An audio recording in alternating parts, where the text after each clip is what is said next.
Hey guys, how's it going?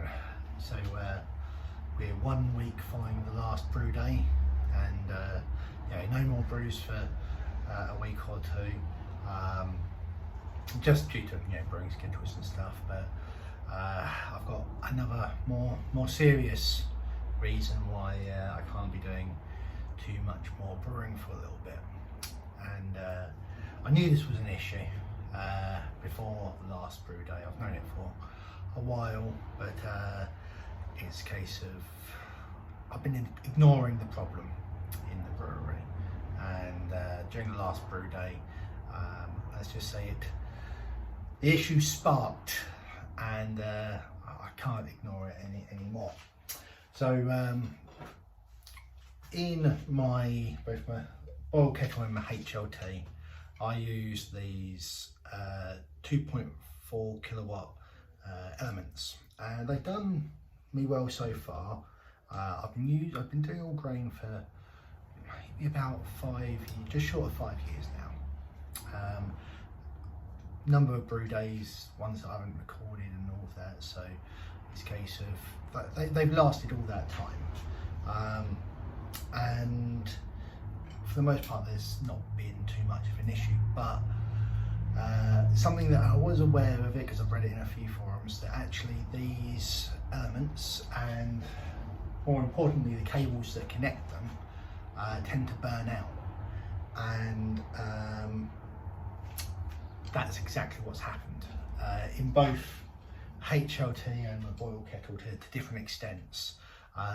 Fair enough, in it's worse in the HLT, probably because chances are it's actually on for a little bit longer, even though it's not running at its higher temperature. But yeah, it's a case of the actual fitting, or the actual connection on the element side. You can see quite a lot of residue in there, burning markings. Doesn't smell as bad as it looks, but it's pretty bad. The element in the boil kettle is just as bad, and regarding the actual connections to it, well, they're fucked. So new elements and connections are needed, which, as I say, I knew it needed to happen. I was aware of the risks, and it's only because during the last brew day, during the sparge, I did see a couple of sparks coming out of the connector on my HLT that I went, no, don't. You're dealing with liquids, metal, and electricity. You go and get yourself fucking killed. Now, I am not in any way, shape or form an electrician. That's one of the reasons why, even though I've done my own control panel, I don't show you guys what's in there, because if you copy me and fucking kill yourself, you can't go, oh, Pat did it. No, it's a case of I'm just another one of you idiots that's having a go with my basic level of understanding of wiring and bits, and secondary school level scientific knowledge, and internet research, which I do put a bit of time into it, make sure that my volts and my amps and my wattage and all that are lining up, but it's I don't want anyone else to get injured due to my misunderstanding or my not knowing. So that's why I don't show you guys too much. And anyway, let's move on from that. So anyway, need new elements. Now I can just buy replacement versions of those elements and the cables, but I thought to myself, you know what, I'm already aware that they are not the best elements out on the market, and also that would be a case of me staying where I am right now. And I've already mentioned a few times in previous videos, I want to be moving forwards. I want to be looking to the next step in the brewery. The next one being bigger batches. Now these elements, they're not really cut out for bigger batches than what I'm already doing. At times I think they did struggle, especially if I'd put a little bit too much liquid in the HLT, liquid in the boiler, like water in the boiler, or if I was, you know, being lazy and didn't want to top up the HLT after the initial mashing, you know, it's a case of, you know, it'd take that bit extra time for it to all build up. So, what have I bought now? Well, purchased from the malt miller, I decided to get myself 2 new elements. For the HLT, I've got this great 3 kilowatt element. Still got to get a better cable for it, but it's pretty beastly, you know. You won't mind having that in yet. I won't go there. But you know, this 3 kilowatt element is going to really be worthwhile in the HLT. And in the boiler, wow.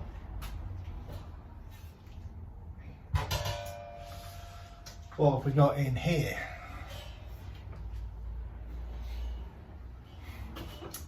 You know, reminiscing to a childhood show. Great big 6 kilowatt element,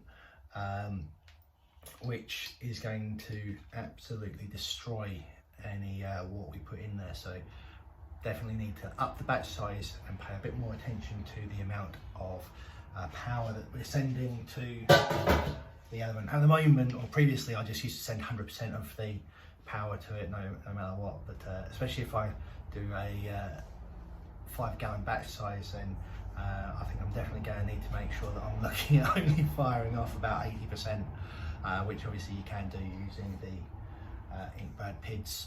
So really good and exciting to spend a fair crack on these. But as I say, I'm looking to the future. Shouldn't need replacements for a very long time. So, you know, invest in what I need to do. Now, I don't know if this video is going to turn into a, okay, let's install them now, or this is just me giving a bit of an update. I'm already running at 7 minutes, so we'll see. Don't want to keep you guys too long, considering it's not an action-packed video just yet. But something that we will go over, because I don't know if you can tell, but that's the hole that the HLT had, and these require a 60mm hole. So we will be making some bigger holes in the pots, you know, and I have bought the tool for that. Oh, God, I love the sound of metal on metal. So, as recommended at the malt miller, to make a hole, if you're going to make it yourself and you know, you're not lucky enough to have a plasma torch, use one of these, which is a Qmax 60mm cutter. Now, with these, they do so, you know, you drill a pilot hole the size of the screw, fill it through, and then you effectively hole punch your way through by tightening everything up. Which, yep, that's exactly what we're going to be doing. Slight issue that I have found already is the Allen key or hex key size that you need for this. It's either 12 or 14mm, and I don't know about yourselves, but like any sane person, my Allen keys only go up to 10mm, and that's pretty hefty. So there are some grips on the outside here, so I'm going to be giving it a go with regards to just wrenching it round. And if I need to buy a massive Allen key, a massive hex key, I guess I'll just have to do that. But we're now at 9 minutes, guys, and unless I do anything super exciting, I'm going to finish it there. So you guys take it easy, and I'll catch you next time.